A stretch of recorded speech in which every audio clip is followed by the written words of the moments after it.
Учениците от ТБГ подходиха към нас за съдействие в подготовката им за изграждане на ученическа фирма. Това е част от тяхната учебна програма, която въвежда младите в реалния свят на бизнеса, като Бирсе беше част от подготовката на техния бранд Бирсе & Co. На вътрешното изложение на ТБГ, което се проведе в Експо Център София, Бирсе & Co спечели първо място сред всичките 60 фирми. Чуйте интервютата с част от екипа на Бирсе & Co. Как ви вдъхнови Бирсе в създаването на вашия бранд?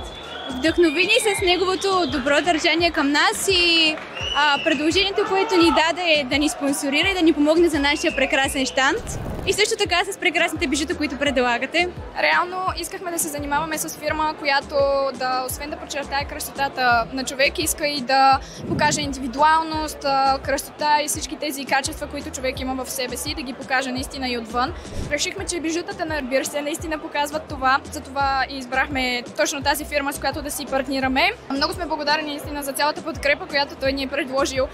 Независимо дали финансова, бил е абсолютно отзивчив за абсолютно всичко, което сме имали да го попитаме. Никога не е имала някаква грешка в работата с него, затова сме много доволни, че наистина повярва в нас и сме много доволни от резултата. Какви бяха най-големите предизвикателства, с които се сблъскахте в създаването на вашия бранд?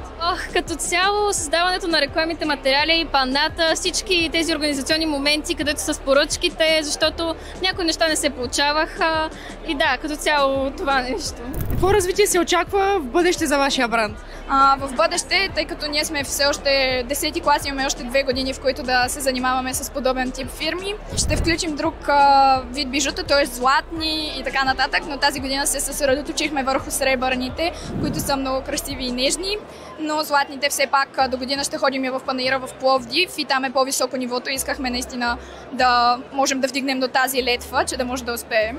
Но вярвате ли, че ще спечелите цялото състезание? Много силно се надявам, защото буквално много се старахме и много усилия положихме за това нещо, така че много силно се надяваме. Вярвам естествено, че сме се справили добре и че всичко ще бъде наред.